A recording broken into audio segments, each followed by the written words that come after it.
Hello all ఎలా ఉన్నారు అందరూ? అందరూ బాగున్నారా? అందరూ బాగుండాలి. అందులో నేను ఉండాలి అని మనస్ఫూర్తిగా కోరుకుంటూ ఈరోజు వీడియో ఏంటో చూసేద్దాం. ఈరోజు మనం చేయబోతున్నాం ఇన్‌స్టంట్ తట్టే ఇడ్లీ. ఈ ఇడ్లీ స్పెషల్ ఏంటి అంటే నో ఫర్మెంటేషన్, నో గ్రైండింగ్.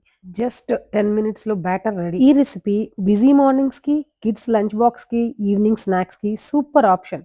ఇప్పుడు ఎలా ప్రిపేర్ చేయాలో చూద్దాం రండి. ముందుగా ఒక మిక్సింగ్ బౌల్ తీసుకొని ఇందులో సూజీ, బేసన్ అండ్ కర్డ్ ఈ 3 బాగా మిక్స్ చేసుకోవాలి. లంప్స్ లేకుండా మిక్స్ చేసుకోవాలి. కొంచెం వాటర్ కూడా యాడ్ చేసుకొని స్మూత్ థిక్ బ్యాటర్‌గా ప్రిపేర్ చేయండి.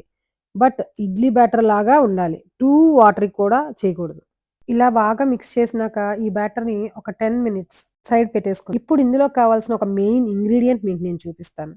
ఇదే సీక్రెట్ ఇంగ్రీడియెంట్ అనమాట. ఇది ఈ సీజన్‌లో ఫ్రెష్‌గా దొరికే గ్రీన్ పీస్. నేను కూడా ఈ ఫ్రెష్ గ్రీన్ పీసే తీసుకుంటున్నాను. దీనివల్ల చాలా యూజెస్ ఉన్నాయి. ఏ వెజిటబుల్ అయినా తీసుకోవచ్చు. ఇప్పుడు గ్రీన్ పీస్ ఎక్కువ దొరుకుతుంది కాబట్టి నేను గ్రీన్ పీస్ తీసుకున్నాను. ఈ గ్రీన్ పీస్‌ని వాటర్‌లో బాగా వాష్ చేసేసుకొని, దీన్ని ఒక మిక్సింగ్ బౌల్‌లో తీసుకొని బాగా మిక్సీ వేసుకోవాలి. ఇందులో ఒక చిన్న పీస్ జింజర్ గూడా యాడ్ చేసుకోవాలి. నేను అవి విడిగా సెపరేట్‌గా మిక్స్ చేశాను. ఎందుకంటే జింజరు ఒక్కొక్కసారి నలగదు. చిన్న చిన్న పీసెస్‌లా ఉండిపోతుంది. అందుకని జింజరు, చిల్లీ 2 సెపరేట్‌గా మిక్సీ వేశాను నేను. ఆ గ్రీన్ పేస్ట్‌ని తీసుకొచ్చి ఈ బ్యాటర్‌లో మనం మిక్స్ చేసుకోవాలి. ఇలా మిక్స్ చేయడం వల్ల గ్రీన్ పీస్ అనేది పిల్లలకి తెలీదు. గ్రీన్‌గా, కలర్‌ఫుల్‌గా అనిపిస్తుంది పిల్లలకి. ఇప్పుడు ఇందులో కొంచెం carrot and salt, ginger, chilli paste కూడా మనం ఇక్కడ యాడ్ చేసుకుందాం. మీ దగ్గర ఈనో ఉంటే ఈనో యాడ్ చేసుకోండి. లేదంటే బేకింగ్ సోడా కూడా ఒక స్పూన్ యాడ్ చేసుకుంటే ఇడ్లీ కొంచెం పొంగినట్టుగా, ఫ్లఫీగా ఉంటుంది. ఇప్పుడు మీ దగ్గర తట్ట ఇడ్లీ ప్లేట్లుంటే యూజ్ చేసుకోవచ్చు. లేదా మనం ఆవిరి కుడుములేసుకుంటాం గదా! ఆ ప్లేట్ అయినా యూజ్ చేసుకోవచ్చు. నా దగ్గర ఆవిరి కుడుము ప్లేట్ ఉంది.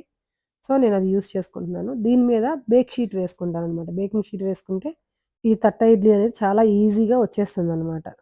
సో, ఇప్పుడు ఈ బేకింగ్ షీట్ ఏసుకొని దాంట్లో ఆ ప్లేస్‌కి సరిపడా చూసి వేసుకోవాలి. కొంచెం పొంగుతుంది గదా! కొంచెం తక్కువగానే వేసుకోవాలి. నేను ఈ పెద్ద గెరిటెతో 1 ½ గెరిటేసాను.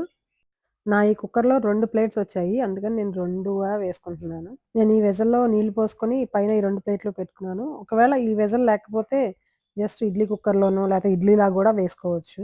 టేస్ట్ అలాగే ఉంటుంది. కాపోతే తట్ట ఇడ్లీ కదా! కొంచెం పెద్దగా ఉంటే బావుంటుందని ఇందులో ట్రై చేశాను. తర్వాత లిడ్ పెట్టేసుకొని కవర్ చేసుకొని ఒక 10-15 మినిట్స్ స్టీమ్ చేసుకోవాలి. ఈ 10-15 మినిట్స్ తర్వాత స్టవ్ ఆఫ్ చేసేసి ఒక 10 మినిట్స్ అలా వదిలేయాలి. అలా అవ్వటం వల్ల కింద వచ్చే స్టీమ్ వల్ల ఇంకెక్కడన్నా కొంచెం ఏదన్నా ఉడకపోతే అది గూడా ఉడికి పేపర్ నుంచి ఈ తట్ట ఇడ్లీ ఈజీగా వచ్చేస్తుంది.